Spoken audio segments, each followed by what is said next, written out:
Bonjour Monsieur Bonjour. Boniface, vous avez passé de bonnes vacances? Excellente. Vous avez meilleure mine qu'en juillet, quand vous étiez venu il y a 6 écoutez, semaines. l'été est passé normal, depuis, voilà. ce qui est normal. Alors, ce livre-là, que je montre, voilà, Guerre en Ukraine, l'onde de choc géopolitique chez Erol, sort le 31 août. Voilà. Ne vous précipitez pas tout à l'heure, il n'y est pas encore, hein, mais le 31 août, il sera en librairie. Moi, je l'ai trouvé ce matin en arrivant à la rédaction de LCI, donc je l'ai feuilleté et j'ai surtout lu l'entame, c'est-à-dire l'introduction qui déjà est passionnante et politiquement incorrecte en plus, donc ça m'a beaucoup plu. On va en parler du livre et on va aussi parler de l'actualité, si vous le voulez bien. Je rappelle que vous êtes directeur et fondateur de l'IRIS, c'est-à-dire l'Institut de Relations Internationales et Stratégiques, Monsieur Boniface. Parlons d'abord de la réunion d'Afrique du Sud, les BRICS, donc le Brésil, la Russie, l'Inde, la Chine et la République d'Afrique du Sud, sans M. Poutine en présentiel, puisqu'il ne peut pas sortir de chez lui, sinon il va en prison, mais il est en duplex par vidéo. Est-ce que, selon vous, il faut élargir les BRICS? En tout cas, il y a beaucoup de candidats. Il y a plein de pays qui veulent rentrer. Il y a une vingtaine de candidats. Alors, les BRICS vont certainement s'élargir, mais ils ne peuvent pas non plus trop s'élargir, sauf à diluer. C'est déjà une entité un peu baroque, dans la mesure où ces pays ont en commun le fait de refuser la domination occidentale du monde, et en même temps, ils ont beaucoup de différences politiques, stratégiques, de statut. Certains ont l'arme nucléaire, d'autres non. Certains sont membres permanents du Conseil de sécurité, d'autres aspirent à le devenir et n'y seront pas depuis longtemps. Et donc, ils sont déjà assez peu unis, sauf dans la volonté de s'autonomiser et de remettre en cause le monopole occidental de la puissance. S'ils s'élargissaient de façon massive avec 20 nouveaux candidats, on voit bien à quoi tendent les élargissements massifs. On l'a vu en Europe, ça dilue l'identité. Mais il est certain qu'ils vont s'élargir. Et que l'un des enjeux, c'est de savoir, par exemple, est-ce que l'Arabie Saoudite sera parmi les nouveaux membres, ce qui serait un allié de poids, notamment en termes pétroliers, et ce qui serait surtout un pied de nez par rapport aux États-Unis, vu les liens anciens entre l'Arabie Saoudite et les États-Unis. Et donc, ce serait à la fois un statut de reconnaissance pour les Saoudiens et une bonne prise de guerre pour les BRICS. Et je pense aussi à un autre candidat qui veut rentrer, qui est l'Indonésie, qui est le plus grand pays musulman du monde également. Et alors, certes, économiquement, ça ne représente pas... Oui, mais ça pèse aussi parce que c'est aussi le pays leader du tiers-monde, les accords de Bandung, etc., historiquement, les non-alignés, et donc ça serait majeur. Il y aura peut-être plus de difficultés pour avoir un nouveau pays africain, parce que l'Afrique du Sud aime bien être le seul pays africain de ce club. Un nouveau pays latino-américain, le Brésil, aime bien être le seul pays latino-américain de ce club, mais il y aura élargissement de nouveaux membres en tous les cas, ce qui va permettre à ce club de dire, voyez, nous sommes en expansion. Tout le monde nous courtise, on croule sous les candidatures, alors qu'ils vont vouloir faire apparaître le G7 comme un club fermé sur ses privilèges. C'est un peu la thématique, la période du G7 où le G7 dominait le monde est révolue, place à ce qu'on appelle le Sud global, faute de meilleure appellation. Qui est le patron actuel de ce Sud global, sachant que Poutine n'est pas absent, mais il n'est pas présent non plus complètement? C'est le Chinois, c'est que si. Oui, alors bien sûr. Lui, il est là. Alors, disons que le poids de la Chine au sein des BRICS est bien supérieur au poids des États-Unis au sein du G7. Et donc, c'est un peu gênant. C'est peut-être ce qui gêne un petit peu l'identité des BRICS, c'est que la Chine y est trop importante et que les autres membres ne veulent pas être les suppléants ou les lieutenants du capitaine chinois. Et donc la Chine doit faire très attention de faire avancer ses intérêts, comme tous les États, sans apparaître comme étant trop le donneur d'ordre de ce club, faute de quoi il y aurait plus de réticence. Mais disons que la disproportion du poids économique entre la Chine et du poids stratégique entre la Chine et les autres membres de ce club est l'un des points faibles des BRICS. Enfin, les Chinois ont dit depuis des années que l'Afrique, c'était l'un de leurs grands objectifs. Ils ont déjà plusieurs pieds là-bas. Le Mozambique est une sorte de dominion chinois, déjà. Les Chinois sont très présents. Le commerce de la Chine avec l'Afrique est bien supérieur au commerce de la France avec l'Afrique. La Chine a régulièrement pris pied dans le continent en disant « Nous, on ne vous fait pas des leçons de morale, on ne juge pas vos régimes, on veut juste vous aider à vous développer. Nous, on n'apporte pas des conflits, on apporte des infrastructures. » Et donc, il y a effectivement une montée de l'emprise chinoise en Afrique, qui parfois devient d'ailleurs un peu gênante pour certains pays, parce qu'ils sont un peu étouffés par la puissance de la Chine. Il y a le poids de la dette pour certains pays, et il y a le fait que la présence de Chinois, de produits chinois peut venir tuer une éphémère ou naissante industrie nationale, mais en tous les cas, la Chine est devenue un partenaire majeur du continent africain. Pascal Boniface, parlons du monde européen et de la guerre, donc entre l'Ukraine et la Russie. Je ne sais pas si ce week-end vous étiez encore en vacances, vous avez lu le Figmag et l'interview, la vraie fausse interview de Nicolas Sarkozy. Qu'en avez-vous pensé? On a beaucoup réagi et ce soir il sera au 20h de TF1, il pourra en parler aussi. C'est dans la lignée, je veux dire, il n'y a pas de nouveauté. C'est vraiment dans la continuité de ses positions par rapport à la Russie. Et disons qu'aussi, il veut afficher une sorte de réel politique en disant que, selon lui, cette guerre ne peut pas être gagnée par l'Ukraine et que plus tôt la paix arrivera, mieux ça sera pour tout le monde. Alors bien sûr, il a beaucoup choqué sur les compromis territoriaux qu'il demande et sur le statut de neutralité de l'Ukraine. L'Ukraine la refuse, l'Ukraine décidera. Mais en tous les cas, on va voir sur quoi débouche cette guerre. Alors ensuite, effectivement, on comprend que l'ambassadeur d'Ukraine en France ne soit pas très content et le critique. Mais je dirais qu'il n'y a pas une rupture dans l'action et les déclarations antérieures de Nicolas Sarkozy et ses déclarations récentes sur ce conflit. Mais est-ce qu'il vous semble qu'il pourrait y avoir collusion dans la mesure où Nicolas Sarkozy, pour une partie de ses revenus, dépend des Russes aussi, puisqu'il a des revenus qui viennent de Russie. Alors c'est gênant quand un pays est en guerre, mais les liens de Nicolas Sarkozy, il y a un marché, des conférences, les anciens présidents, c'était pas le cas auparavant. Ni De Gaulle, ni Mitterrand n'ont été faire la tournée des conférences grassement payées. Maintenant, c'est une mode qui est venue des États-Unis et tous les présidents le font. Alors effectivement, il y a apparemment des revenus importants de Sarkozy avec la Russie, mais on peut dire que si les Russes s'intéressent à Sarkozy, c'est qu'ils aiment ses positions depuis longtemps et que Nicolas Sarkozy n'a pas ses positions parce qu'il est en affaire avec les Russes, mais il est en affaire avec les Russes parce qu'il a ses positions depuis longtemps. Benjamin Cruard nous a prouvé par A plus B et par image plus B hier matin sur cette antenne que M. Prigojine, semble-t-il, est arrivé au Sahel avec des hommes à lui, des hommes de Wagner, et très probablement au Mali, puisque le seul avion techniquement qui a pu amener ces soldats s'est posé à Bamako. Est-ce que c'est un très mauvais signe par rapport au fait que Mali-Niger, ils ont une frontière comme ça et que le Niger n'est absolument pas stabilisé? On ne sait pas du tout de quoi demain sera fait. Vous pensez qu'il arrive au Mali pour aller au Niger? C'est une hypothèse qui est sur la table et qui serait dans une certaine logique, dans la mesure où la plupart des ponts, si ce n'est tous, sont coupés entre les Occidentaux et le Niger, sauf les États-Unis qui maintiennent un contact, qui ont envoyé quand même, après le coup d'État, Madame Nuland, qui s'était déjà signalée d'ailleurs en Europe et en Ukraine, donc qui est le sous-secrétaire d'État, donc vice-ministre au niveau français, et qui a eu des contacts directs avec les putschistes, ce que refusent les Européens et ce que refusent les autres. Donc les Américains essaient de préserver un peu leur entrée au Niger, mais on voit bien qu'il n'y a plus de contact réel entre la France. Le sort de nos 1500 soldats est en question. Est-ce qu'ils pourront rester? Le groupe des pays de l'Ouest, le CEDEAO, a dit qu'il y aurait une éventuelle intervention militaire pour remettre de l'ordre et l'ordre constitutionnel. Mais on sait très bien que les interventions militaires ne sont pas des succès en général et qu'une fois qu'on a gagné la guerre, il faut maintenir une occupation et que c'est la catastrophe. Donc, c'est pas une piste très crédible. La piste des sanctions économiques contre le Niger paraît plus valable.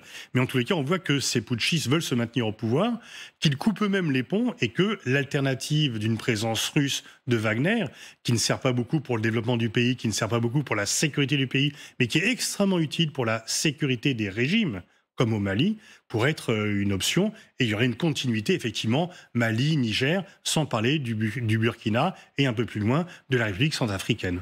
Alors, il a été dit sur cette antenne aussi ces derniers jours que le fait que les Américains aient enfin envoyé une ambassadrice, une ambassadeur à Niamey, le poste était vacant quand même depuis 1 an et demi, et au lendemain du coup d'État, ça a été voté et hop, le Congrès a dit OK.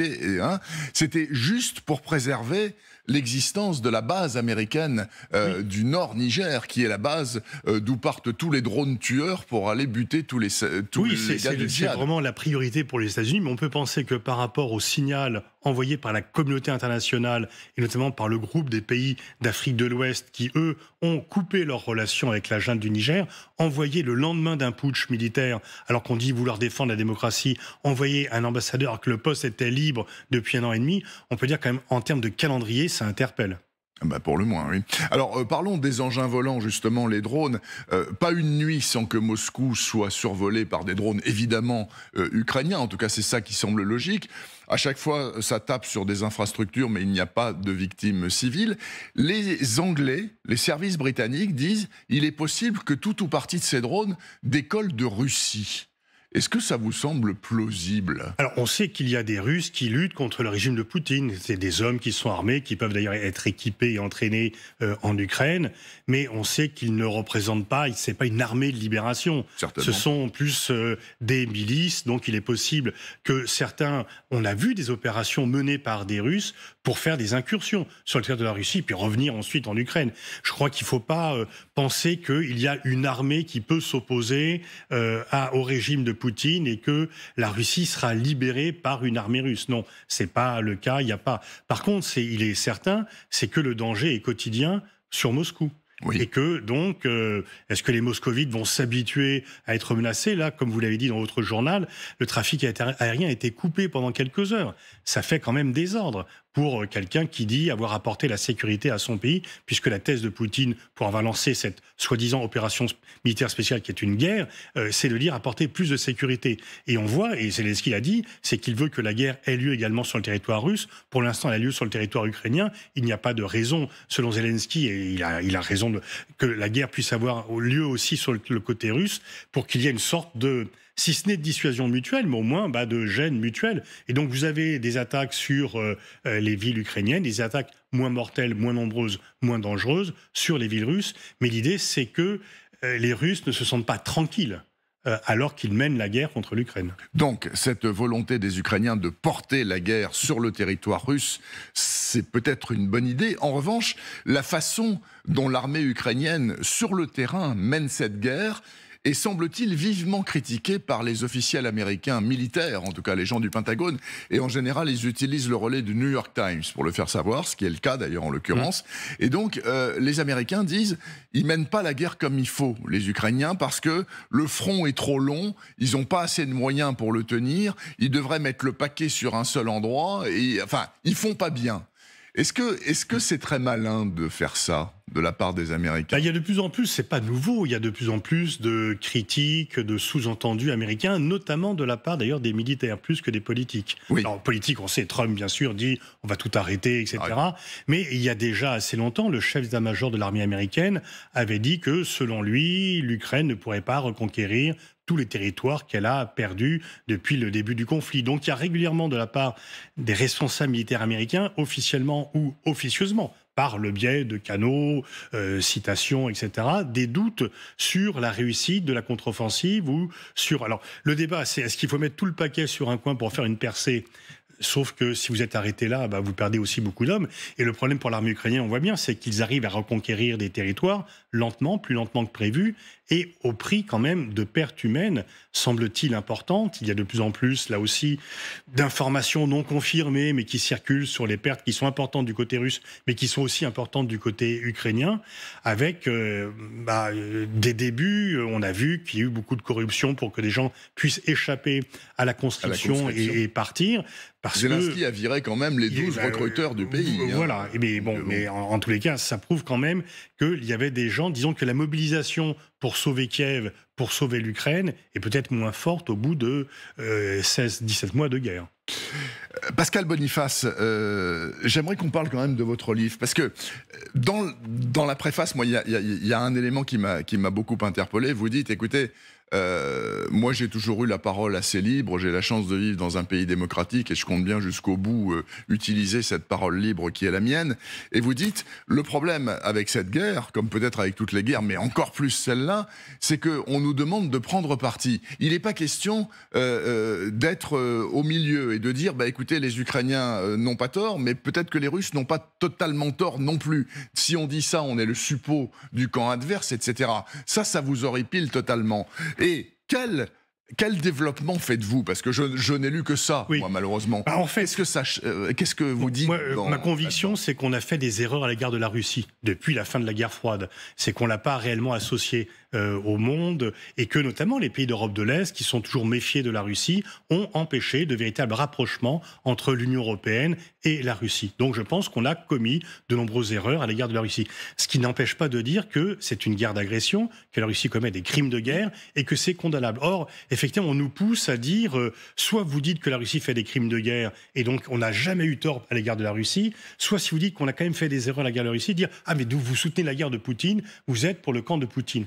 Et je pense que dans la mesure où le grand débat qui va venir, c'est le débat entre le monde occidental et la Chine, il faut peut-être réfléchir aux erreurs qu'on a fait à l'égard de la Russie pour ne pas commettre les mêmes erreurs à l'égard de la Chine, parce que le prix à payer serait beaucoup plus lourd. Donc cette guerre est condamnable, je la condamne, je ne suis pas pro-Poutine, mais je pense qu'on aurait pu l'éviter si on avait une autre politique à l'égard de la Russie depuis la fin de la guerre froide, et d'ailleurs dès le départ en ayant plus de soutien pour Mikhail Gorbatchev. Mais reconnaissez quand même, Pascal Boniface, que dans les années 90, après la chute de Gorbatchev, donc les terribles années Yeltsin, 92-2000, jusqu'à ce que Poutine arrive, l'Occident a méprisé la Russie, s'est moqué de la Russie. Mais oui, ils ont jamais encaissé ça, et notamment Poutine, qui l'a dit à Munich en 2008 ou en 2007. Et dans les années Yeltsin, des fois, il y avait des instructions qui venaient du département d'État pour le ministère russe des Affaires étrangères. Il y a eu quand même la guerre du Kosovo.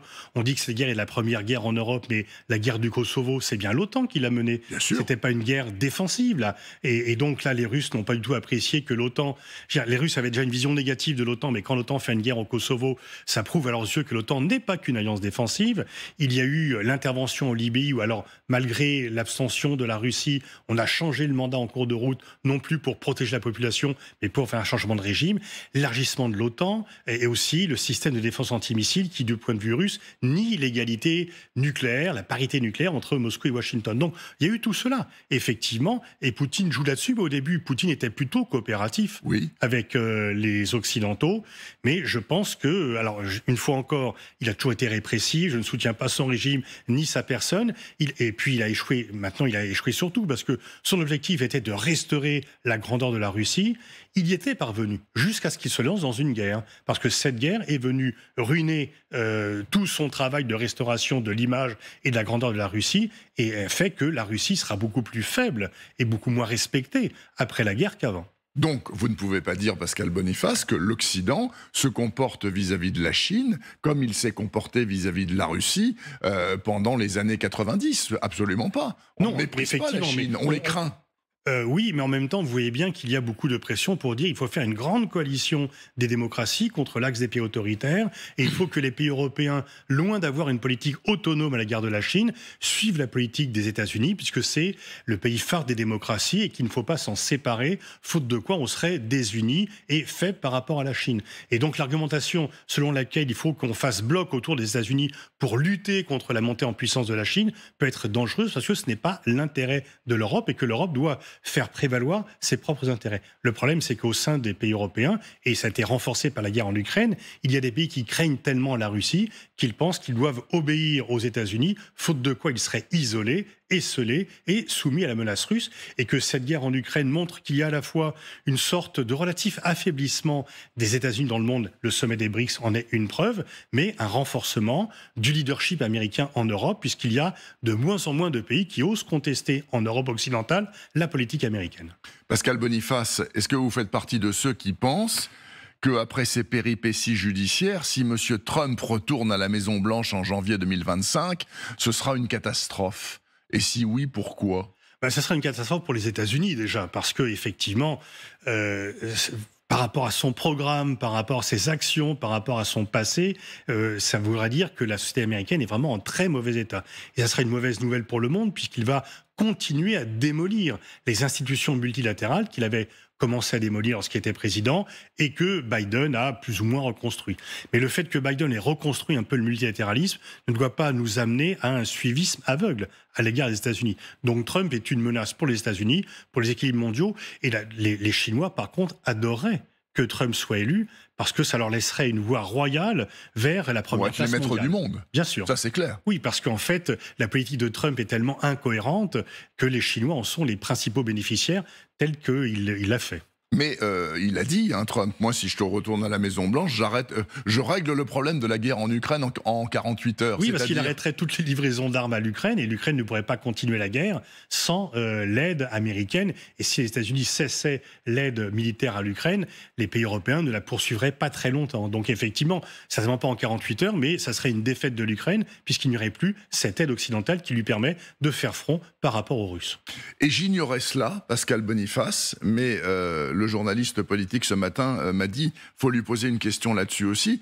Vous avez fait un livre il y a quelques années avec le rappeur Medine. Tout à fait. Voilà. Et bon, vous connaissez la polémique en cours avec Medine, qui est invité aux universités d'été des Verts et de LFI. Il n'y a plus personne qui veut y aller parce qu'on ne veut pas côtoyer ce monsieur qui dit des choses horribles. Quel est votre sentiment? Comment vous le percevez, ce gars-là? Moi, j'ai fait un livre d'entretien avec lui à sa demande et je trouvais intéressant que, disons, un universitaire blanc à l'époque de plus de 50 ans fasse un livre avec un musulman trentenaire qui fait du rap. C'est pas du tout mon domaine, etc. Et il y avait des points d'accord et des points de désaccord, notamment sur Kémy Séba, sur Dieudonné. Nous, on était en désaccord. Il le reconnaît d'ailleurs maintenant que c'est moi qui avais raison et qu'il a eu tort sur ce point. Ce que je peux témoigner, c'est qu'au cours des heures d'entretien qu'on a eu ensemble pour faire ce livre, je ne l'ai jamais entendu faire une remarque, soit sous le ton de la blague, soit sérieusement antisémite. Et ce dont je peux témoigner également, c'est qu'on a fait des débats dans les quartiers sur le livre, quand des jeunes avaient des expressions antisémites, Medine les corrigeait. Donc, il a eu des expressions maladroites, notamment sur Rachel Kahn. Il s'en est excusé. C'est pas ma culture, mais moi, je ne l'ai jamais entendu tenir des propos antisémites. Et j'ai même je peux témoigner que quand on allait dans les quartiers pour débattre de ce livre, qui était un livre un peu curieux entre nos deux horizons qui sont très différents, et il y a souvent des jeunes qui disent oui, on va les Juifs qui font ci, les Juifs qui font ça. Medine à chaque fois les corrigeait. Merci beaucoup Pascal Boniface. Guerre en Ukraine, l'onde de choc géopolitique chez Erol le 31 août et pas avant. J'espère que ça vous a donné envie de le lire et de l'acheter. Je vous souhaite une très bonne journée. Merci.